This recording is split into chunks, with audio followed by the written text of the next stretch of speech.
Well, thanks everyone for joining the call.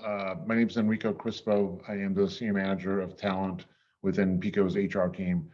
Basically, my role is twofold. One is to help our business leaders recruit and bring talent to PECO, but also once they get here, make sure that they have a good career here at PECO. So we focus on development of folks, retention, engagement, things of that nature. So I'm really excited to be here to talk about PECO. I've been at PECO for 7.5 years. I do want to say it's probably one of the best jobs I've ever had. Although I was a teacher at one point in my career, but this is pretty close. I like what we do. I like what PECO's culture is. I just want to spend, I'm going to spend, the flow for this 45 minutes or so. We have content, 40 minutes. I'll talk a little bit about PECO, who we are, big picture, a little bit about the benefits of being an employee, talk about some of our common jobs that we hire for. And then I'm going to have, we've got Keith Henderson also from PECO will be joining.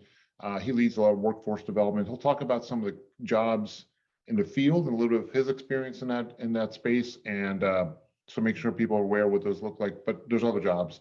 And then third, we have Marcus Hall from Beyond Literacy. They're a great partner of ours.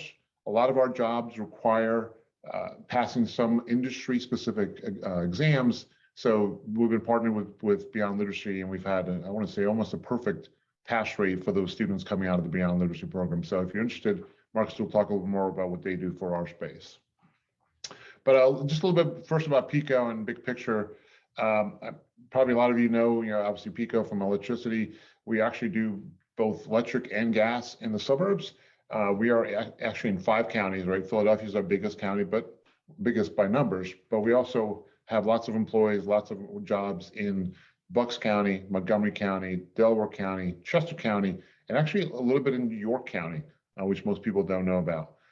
So we do provide electric to all those counties and gas in all of them besides Philadelphia, which PGW does. We have 2,700 employees right now, and we're growing. Our goal is actually to be closer to 3,000 by the end of 2023. So we're looking to add about 100, 150 this year, another 150 or so next year. And as I'll get into some of the benefits, but one thing about the jobs at PECO is it's a great place to work. It's a hard place to work, but it is also a life-changing place to work. We want to make sure that we're compensating employees for the work they put into it. But just want to give you a bit of a sense. So again, 2,700 employees will be at 3,000. We have a couple thousand contractors, lots of career opportunities within PECO specifically.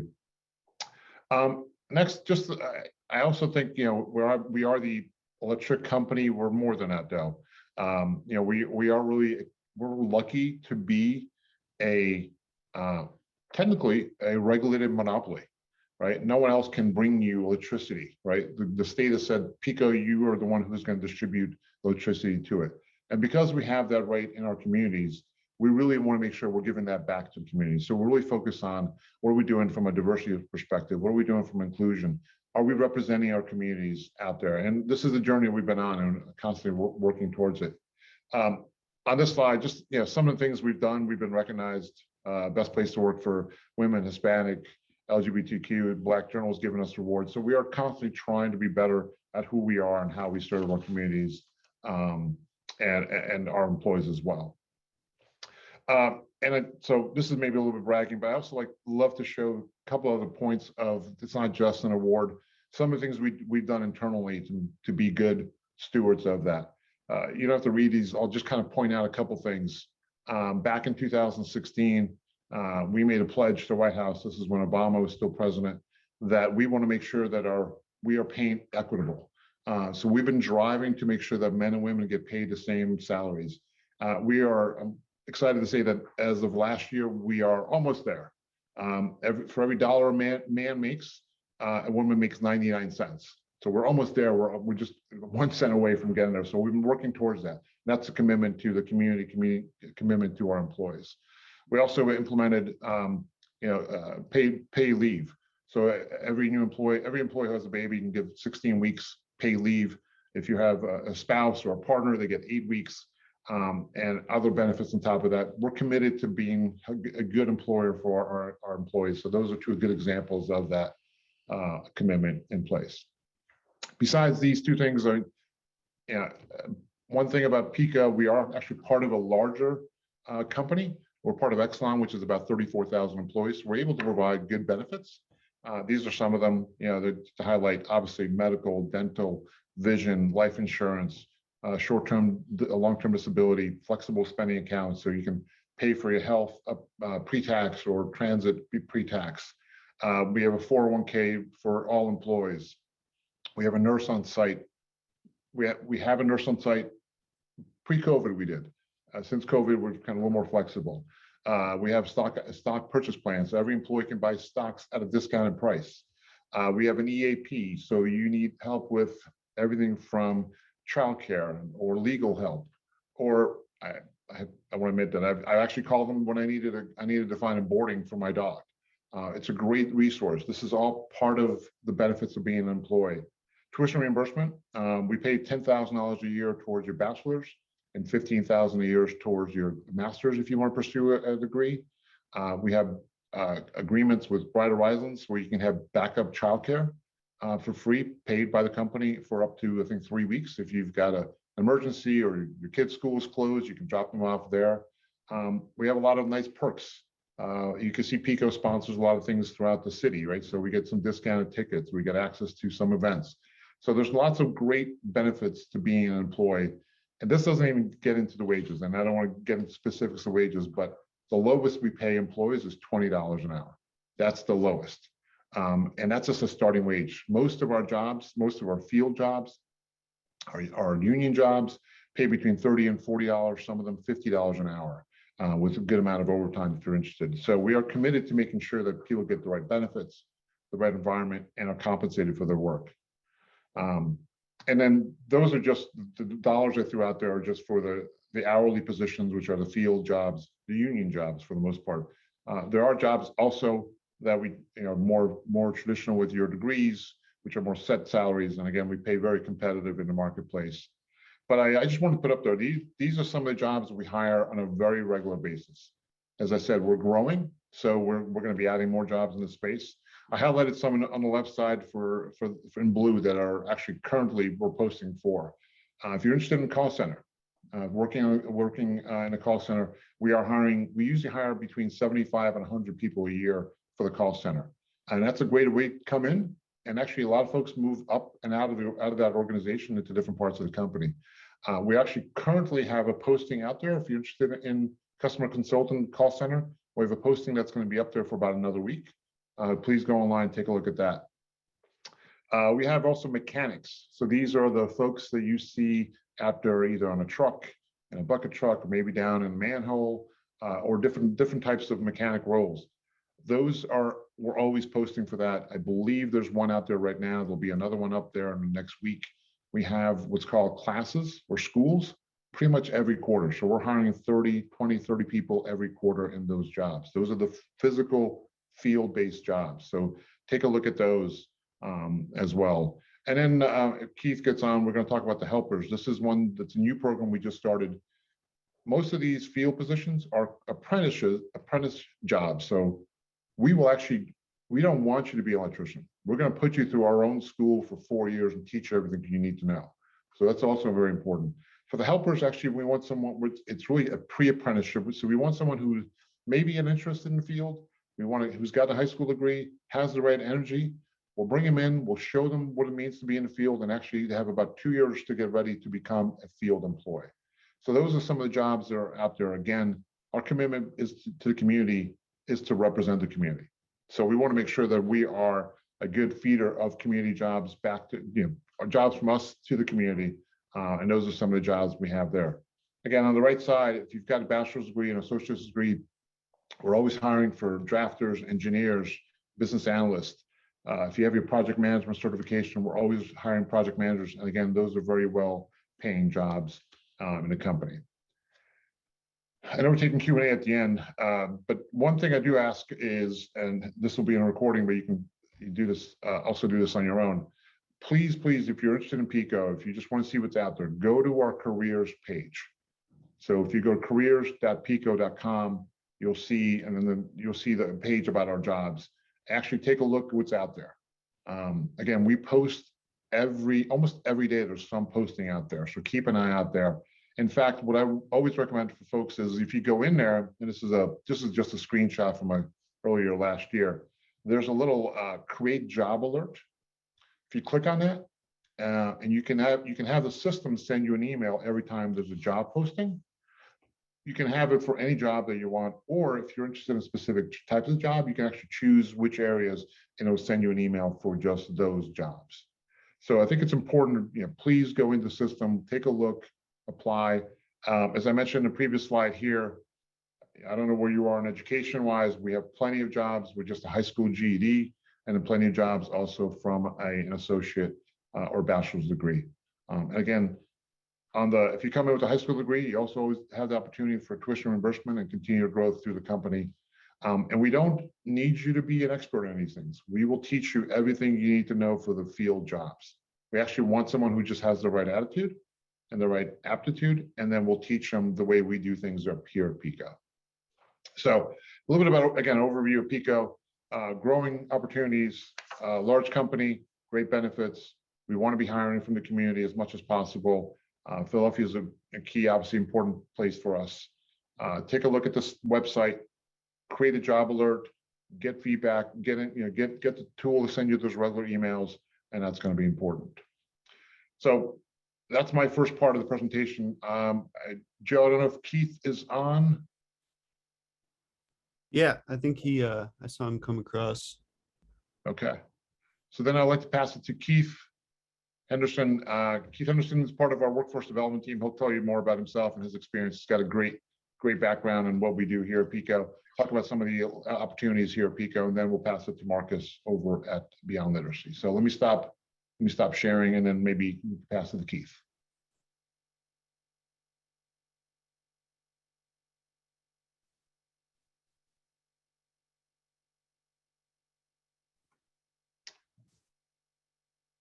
Keith's muted. I think he's speaking, but he's muted. Yep, I see Keith. Is it Keith L's iPhone? Is that Keith Henderson? No, it looks like there's a. Oh wait, he must have logged off. I don't see him anymore.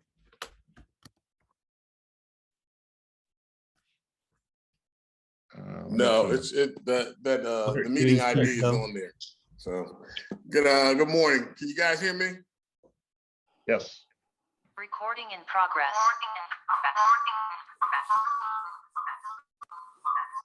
All right, I'm going to get off of this. All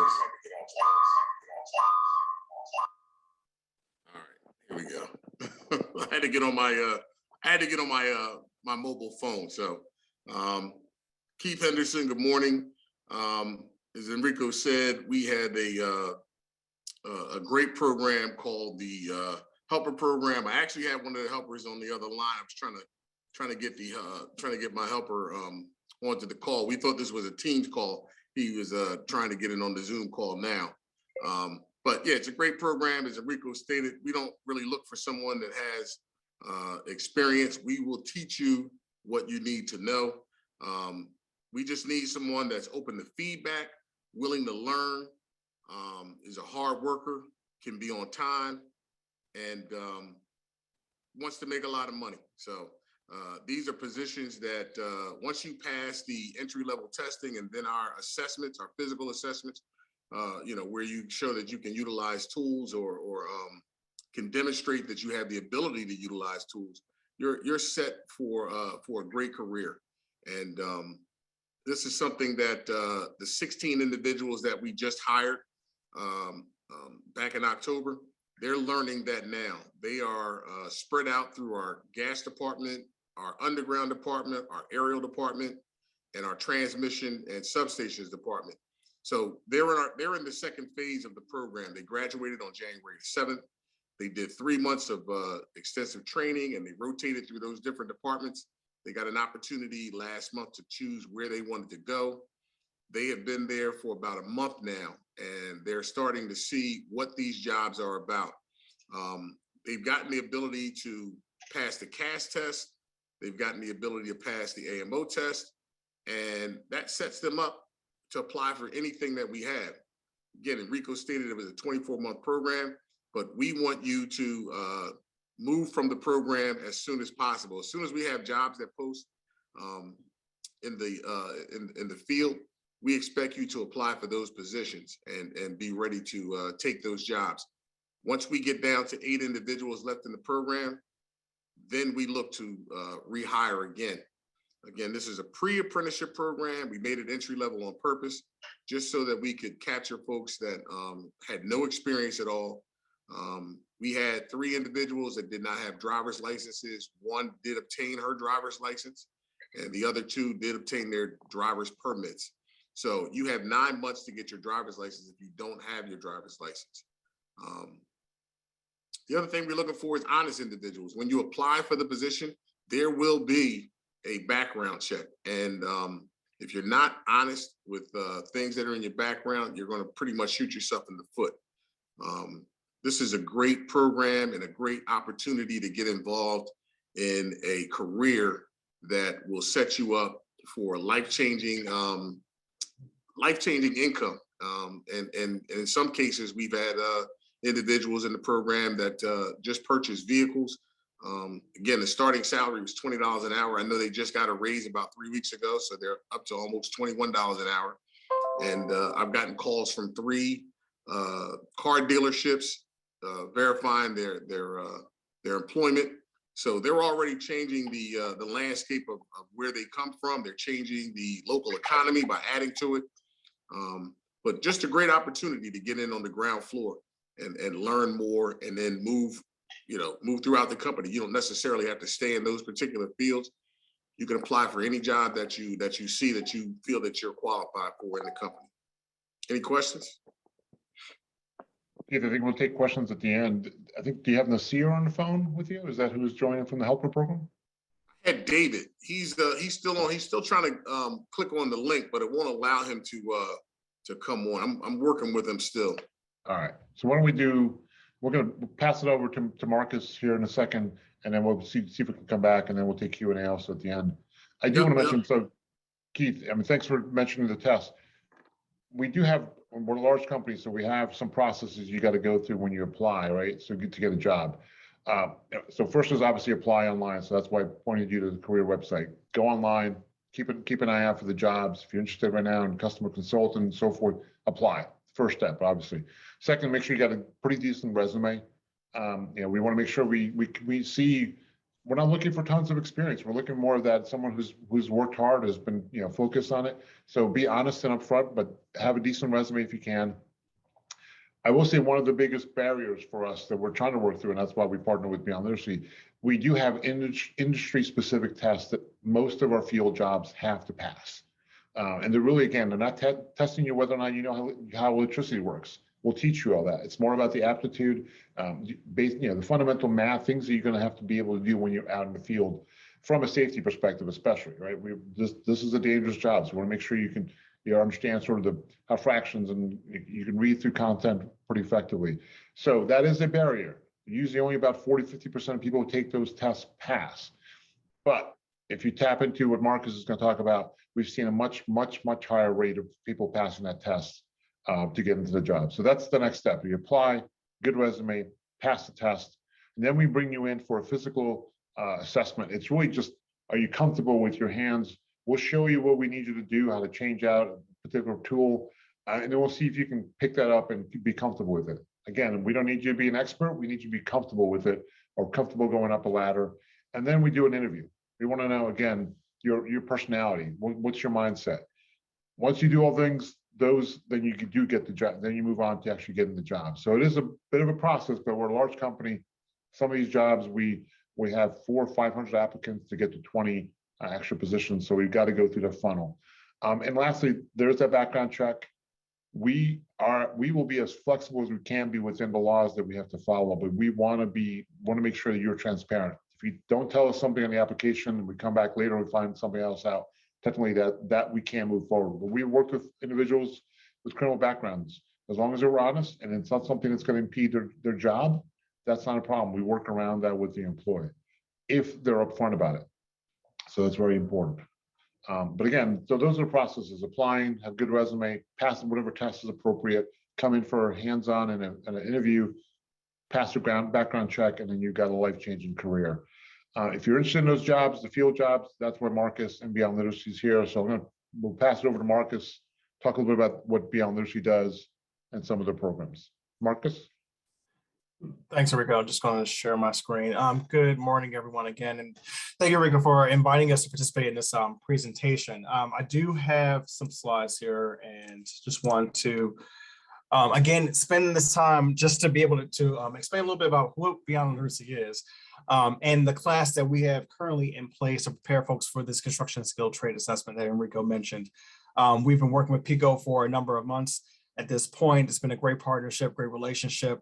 We've experienced tremendous success from the classes and the initiatives that we've been able to put forward, and really excited to allow for everyone here, if they're interested, to be able to take part in as well. So let me first start by just introducing myself. My name is Marcus Hall, and I am the Director for Workforce Development for Beyond Literacy. This is pretty much an overview of not only Beyond Literacy, but also the CAS prep class that I'll go through. So let me just move forward here. Just real quickly, first just introducing you to Beyond Literacy. We don't just focus on academic development, but we also do have programming for those who do have their high school diploma, those who don't have their high school diploma. Our upskilling classes are used to enrich or to boost those who are in need of literacy development, numeracy skills, what we call upskilling, math skills. A number of these different aptitude tests require for you to score at a specific grade level for math and reading. So we prepare students for those particular tests. We work with a number of financial institutions like PFCU and Citizens for financial literacy classes. And we also do have a robust student support and digital literacy classes offering for students and a community to take advantage of. So this is something that, like, if you're not comfortable using computers or want to learn a little bit more about a specific software package like Microsoft Excel or Word or PowerPoint or Google Sheets or even social media, we have classes in place to help you work through and navigate those different online resources. We also have 3 campus locations. So just our locations right now, majority of our classes are still remote. And so we've been able to pretty much, like, for students that don't have access to a computer, we've been able to provide students with computers to assist with their remote learning. But we do have 3 campus locations, one in West Philly, about 63rd and Race. And North Philly, we just recently moved to our new West Oxford location, which is like a 7-minute walk from the Burke stop on the L. And then we're also at Pierce College as well, which is at 14th and Pine. So the main purpose of us being here today was to explain a little bit more about our CAS class, which is part of a larger initiative, which we call KEEP. And KEEP is what we brand as like the Keystone Energy Employment Pipeline Program. So again, thank you for being able to participate within this particular section. And really the reason why KEEP is something that we initially started was because it's really the result of just a growing number of family sustaining wage careers that are now available within the energy utility space. Beyond Literacy, we really use our expertise within academic enrichment, student support, and also skill development to prepare participants for these opportunities. We know historically assessments in various different forms have been used as a barrier of entry for many people trying to apply for these high wage jobs. So our CAS class is designed to help assist with breaking down that specific barrier. And just to put a little bit of another more emphasis on kind of like where these assessments and how they're applicable for some of the largest employers within the city, you see here that, like, if you were interested in working for the shipyard, for instance, you would have to prepare for what they call a Ramsey's assessment. We know PECO has the CAS test, they have the AMO test, they have a few other assessments for other positions within PECO. Even if you want to work for the sheriff's department, they have something called a Nelson-Denny assessment, which is used to assess a reading comprehension for their deputy sheriffs. We're not even including like the civil service exams that are required for many city jobs. So you just see, like, ultimately some of the largest and most lucrative positions in the city really have these aptitude and these assessments in place before people are even able to get to the interview phase. So we're really trying to find different ways of being able to address this specific barrier and make sure that folks are not really, apprehensive when someone does tell them that they have to take an aptitude test in order to qualify for a particular position. So I want to take a little bit of time first before we talk about the class, just explaining a little bit more about the CAS test itself.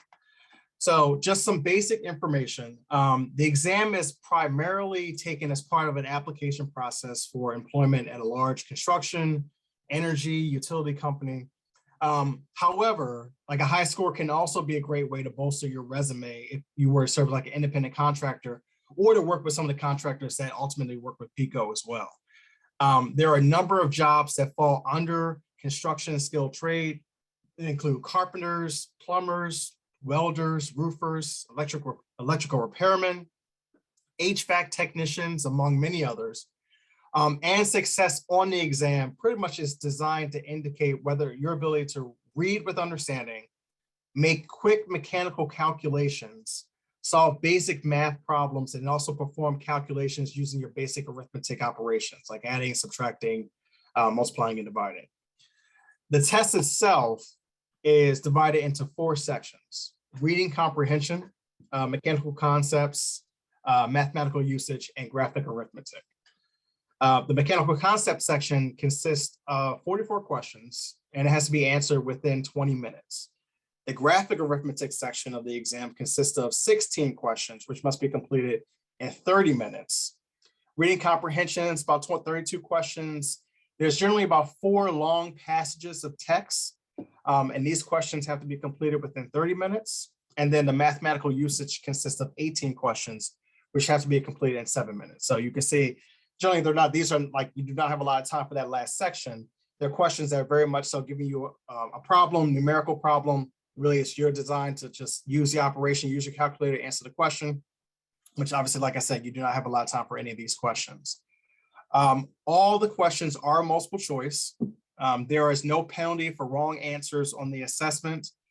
You are provided with a basic 4-function calculator and scratch paper. That 4-function just means that it has adding, subtracting, multiplying, and dividing. Testers will be given like an individual score for each of the sections of the exam. So the 4 sections will then be combined to produce like an index score on a scale of like 1 to 10. Most scores fall within a range of like 3 to 8. Generally, there's no minimum passing score, but the required score will be determined by your employer of interest. So if you want to work for PECO, generally, I think that PECO, I believe RICO, as long as it hasn't changed, I believe like a 7 is considered to be like a passing score or a recommended score. So once you like are able to, now the good thing about it is that once you do reach that score is with you for life. You never have to take that test ever again. So even if you decide to like work with PECO, work with an independent contractor, work with any other employer that references this test, you can always refer to your taking that test 5, 10, 2 years ago, and say that you've already passed that, and they'll should be able to still use those scores in your application.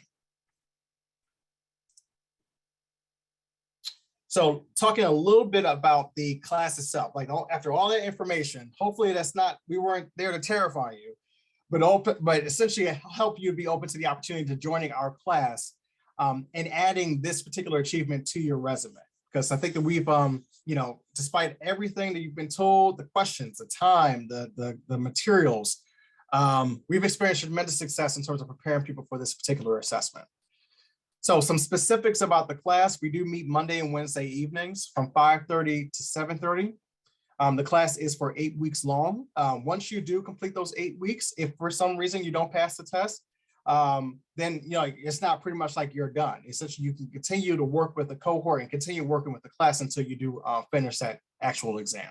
It's just that our cohorts are built every 8 weeks, so we accept new people into the program generally at the end of those 8 weeks.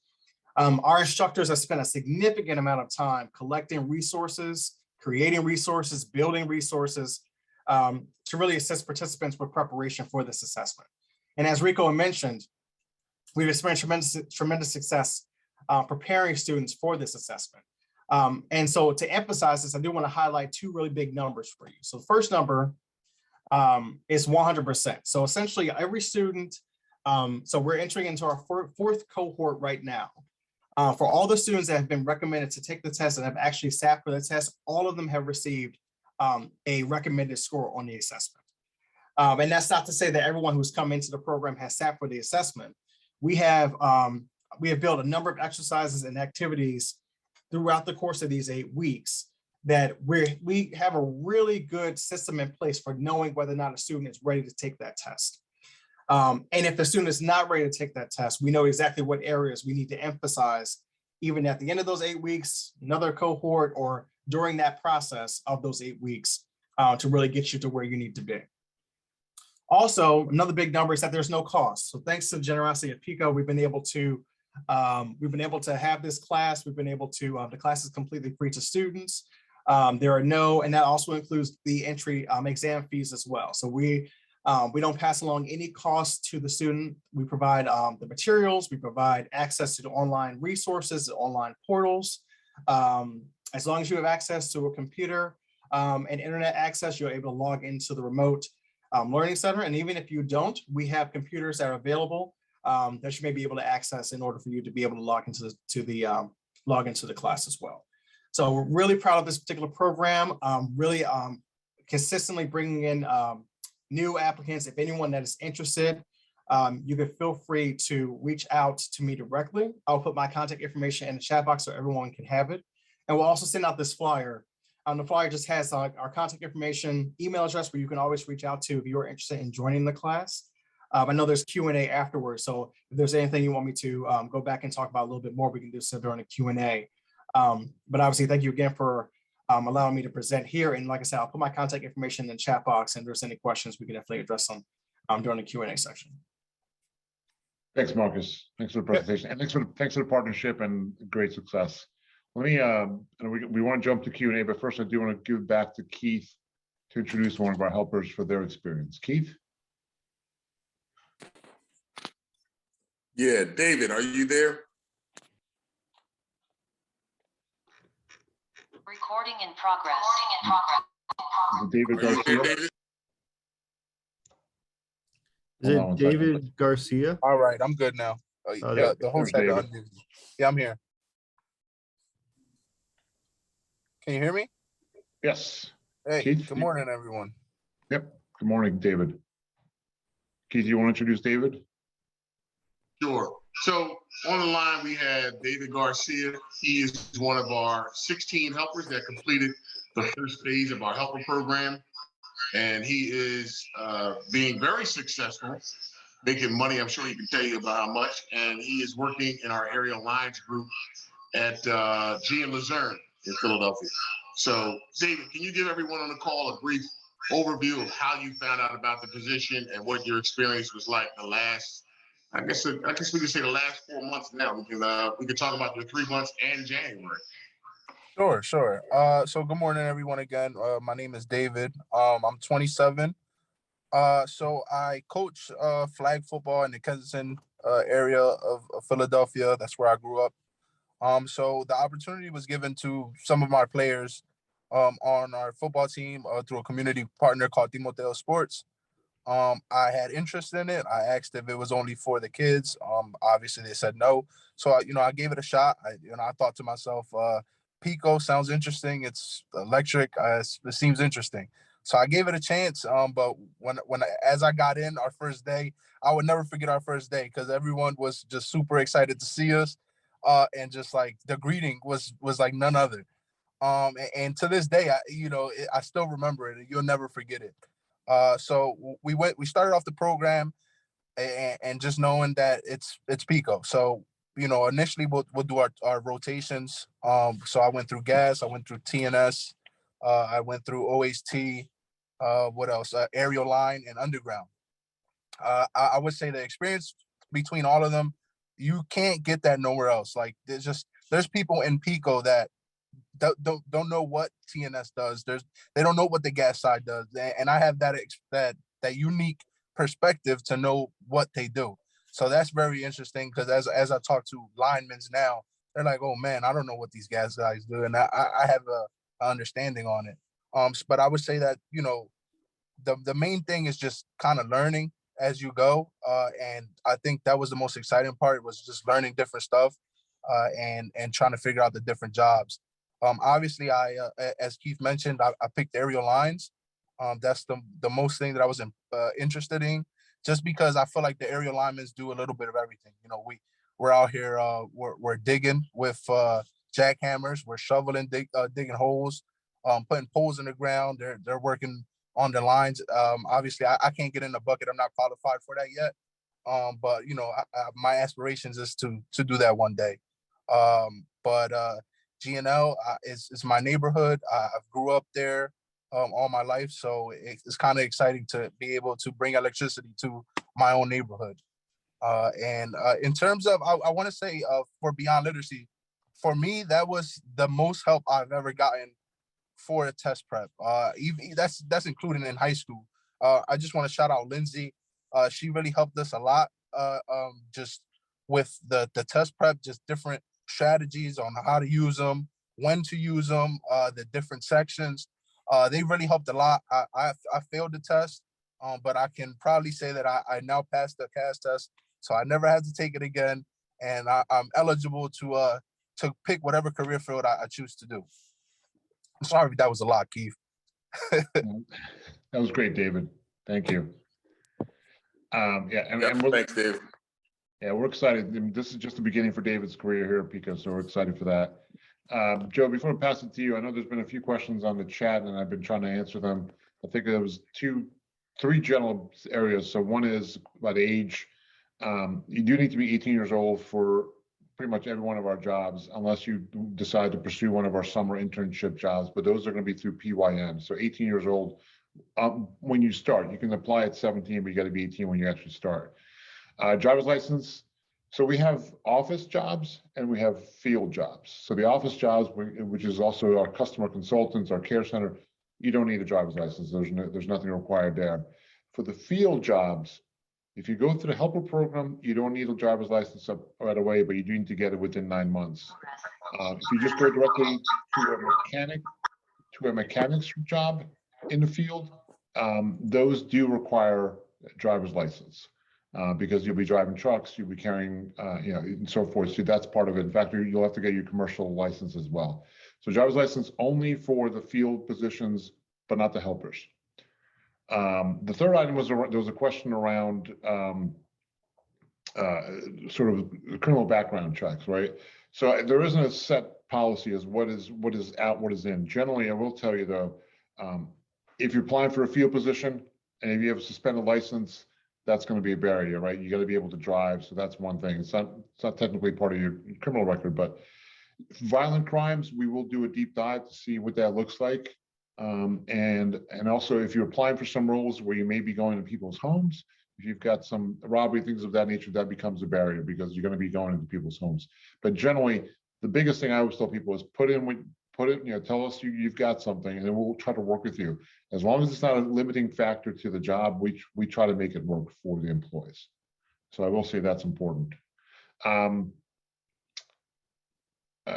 So Joe, I mean, I can read a couple more questions and then pass it to you if you have anybody. So and maybe Keith, you can jump on this one. What qualities do you look for in candidates? I mean, I think the biggest thing is someone who's got to drive, someone's going to work hard, someone's going to listen. A lot of these jobs have a safety component of it. They're very dangerous. So are you willing to come in and listen and learn from your peers? That's very important. So I don't know, Keith, if you got anything else you want to add to that, the qualities we'll look for individuals. Somebody asked, what kind of qualities do you look for? And again, we're looking for someone that's willing to learn, somebody that can take constructive criticism, someone that wants to do the job, someone that's willing to get up in the middle of the night when we have power outages. You guys see it on the news. When we have power outages, we're making calls. I would say around the clock pretty much. You could get a call at 2:30 in the morning. When I was a supervisor, I used to call folks and wake them up and try to get them out there to get the power back on. But we're really looking for someone that has the ability to learn and can listen well. David can tell you, he's probably experiencing it now. When we make a call to our operations center, there's a thing we do here called 3-part communication. I say something to you, you repeat it back to me, and then I confirm that you heard it correctly. That's extremely important because if we send you out on the job and I ask you to do something, if I ask you simply to go to a job site and sit there until I call you back, you need to go there and sit there, not start doing the job or not start working, because that could be detrimental to yourself or someone working somewhere else. And I know it sounds trivial, but we've had instances where we've asked someone to go somewhere and just sit tight till we call you back, and they would just start doing work, not knowing that in the background, the operations center needs to do switching to make something safe. And it can create an issue. You can literally lose your life or hurt yourself if you don't listen. And I mean, listen well. You really have to pay attention to what's being said to you. And you need to understand, you can't fake or act like you understand or heard. You truly have to understand what you heard, because like I said, in this line of work, it pays well, but the hazards are there also. I hear people say, well, what about the driver's license? Yep, you need to be able to drive vehicles that are commercial type of vehicles. These line trucks, these bucket trucks. You need a CDL. So we, in the helper program, we prepare you and send you for your CDL. That PECO pays for, pretty much. PECO will pay for your CDL training. You need to maintain it, but you also have to understand that in having a CDL, you have to be conscious of when you go out on your off time. I hear people say it all the time. Oh, I'm on my own time. Yeah, but if you go out on your own time and you're going to drinking and you come out, you get snagged for a DUI, that will affect your CDL. That will affect your employment. So you have to understand, if you have a CDL, if 0.08 is the limit for drinking, with a CDL it's 0.04. It's like half. So you have to be conscious of that. You have to change your lifestyle, in a nutshell, in order to perform these types of jobs, because you're a first responder, in essence. If you're doing a field job, you're someone that people are depending on. Weed is a big thing I hear people talking about. Oh, well, they legalize weed. That's great. The only way you can get high in these jobs, specifically aerial lines, is up in a bucket. We don't really need someone that may be impaired from something, because again, you have to have those proper listening skills so you don't hurt yourself or others. So you can't be someone that smokes weed. We do random drug tests. Enrico may have covered it before I got on, but we do random drug tests. And half the time when you come in, you could be out in the field working, and I can get a call. Hey, send this person down. Send David down to get a fitness for duty check. And it happens. And we've seen people lose their jobs over it. So you have to come to work fit for duty. You have to come to work understanding that customers are depending on you and depending on us to make sure that their lights are on or the gas is flowing. You have to understand that. Hey, David, if you're still on, have you seen any of these things that we just talked about?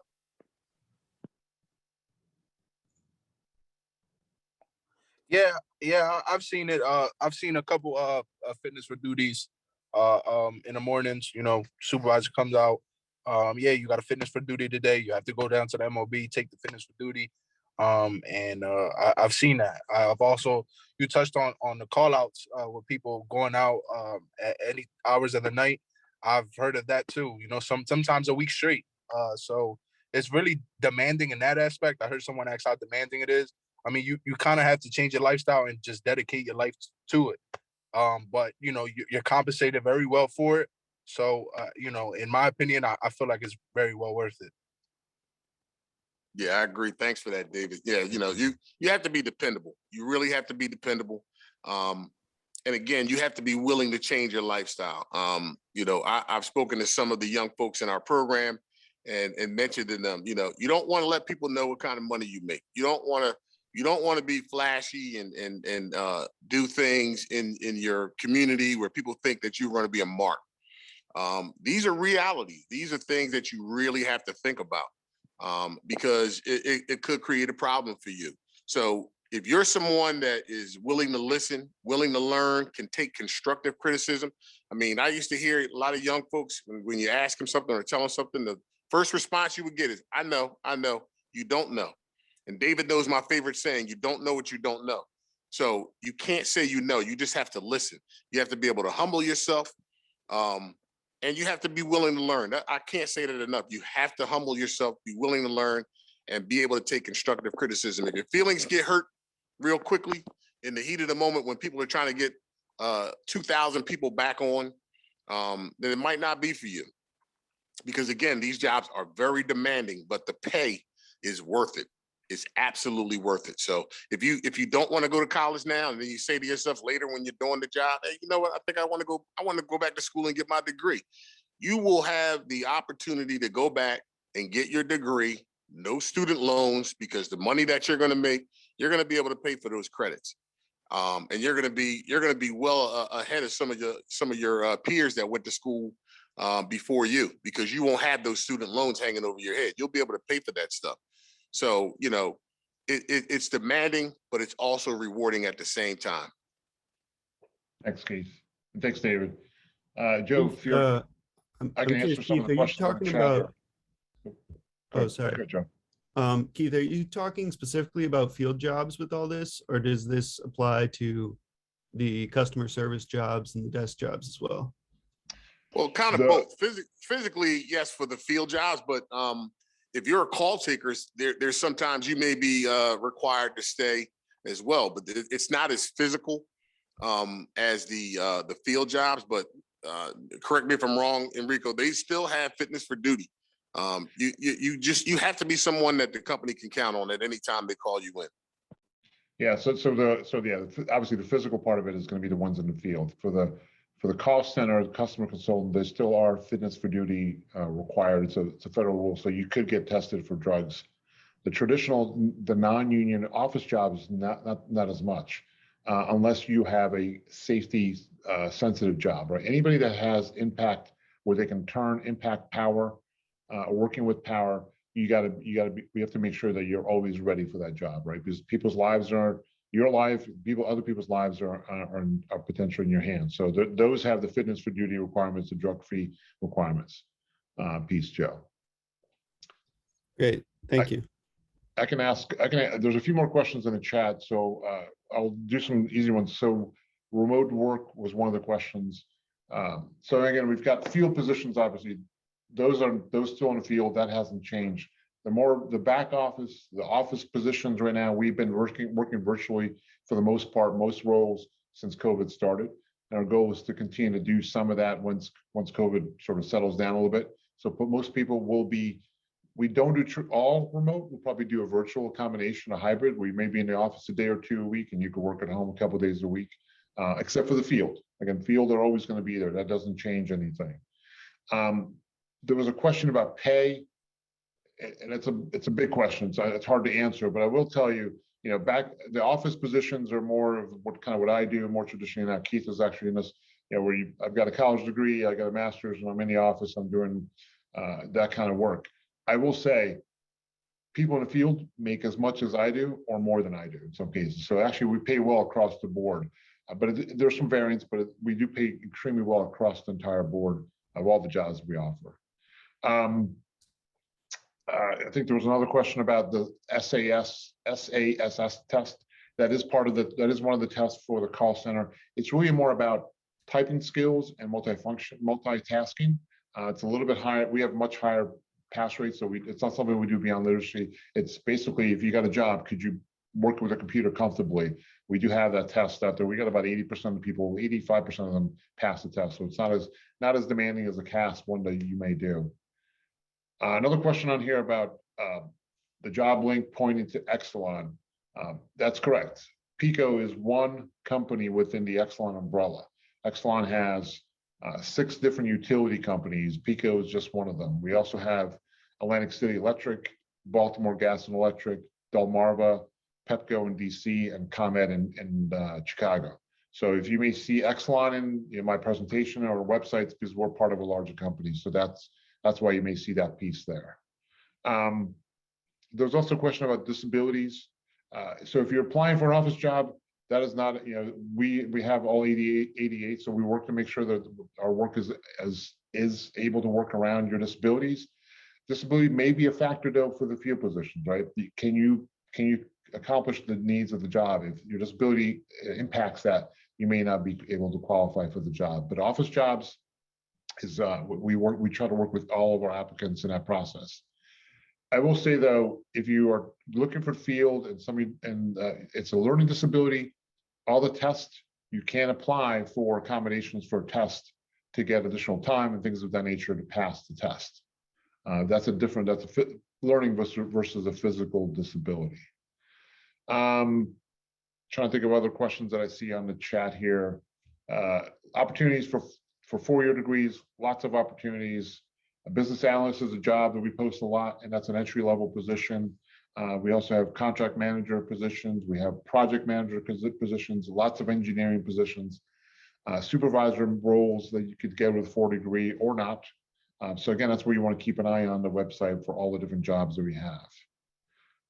Joe, I'm trying to cover as many of the questions. I don't know if there's anything specifically you want me to make sure I cover. I know we've got a couple minutes left for the session. Yeah, we've got a couple minutes. I'm trying to see, is the a couple that I saw, is there any upper age to any of the positions, or the apprenticeship, pre-apprenticeship, or is it No. 18 plus, no upper age limit? Just 18 plus. Yep. Gotcha. Awesome. Let's see, you touched on criminal background checks, remote positions. How do you apply specifically for an apprenticeship or the pre-apprenticeship or the helper program? So all of them are through our website. All right. So the apprentice roles are any of those mechanic type roles. And you'll see them line mechanic, distribution mechanic. Some of them are called a little bit different, but those you'll see them as field-based. If you read the description, you'll see those are our apprentice program roles. For the pre-apprentice, which is Keith manages, that will be called helper. And you'll see, you want to keep an eye out for that posting. Now we may only do that once a year, so we just did it in last summer, so we may have another one coming up in the next spring or summer. We'll make sure, Joe, to make you aware of any of those links, and you can, or postings that you can share it out with everybody. But that's what the apprentice, again, is going to be different job titles if you read the descriptions, but they're going to be those field positions. Okay, so any field position starts as an apprenticeship, is that right? For the most part, yeah. Okay, great. Well, I know we're running low on time here. I don't want to hold anyone up, but we do have some more questions. So how about this? I'll stick around for a couple minutes, and if you have any unanswered questions, you can either put them in the chat or come off mute and ask them to me, and I'll make sure to connect with Enrico and Marcus and Keith and David and see if I can get answers, and I'll put them in an email and send them to everyone who registered. Thanks, Joe. Let us know whatever, what else we can do another session, whatever we can do for you and the group, please let us know. This is important for us. Great. Well, thank you so much. Give a round of applause for everyone. We really appreciate you taking the time to come out and share your knowledge and everything with us. So really appreciate it. So thanks Keith, Marcus, David. Thanks, everyone. Yep. Thanks for the Thanks so opportunity, much. guys. Good luck. Take care. Bye-bye. Hey, Enrico, I would say one other thing, Yep. and you may have covered it. It'd be a great idea if they went to the Exelon website and created a profile. Yep. And if they create a profile, they'll be alerted when we are starting to hire and what their qualifications are. So yeah, I covered that. Please, go in there, create a job profile. You'll get an email every time there's a new job posting, and just keep an eye out there and apply. There's lots of openings for us. All right. Thanks, everyone. Joe, let us know what else we can do to help. Will do. Thank you. Thanks, everyone.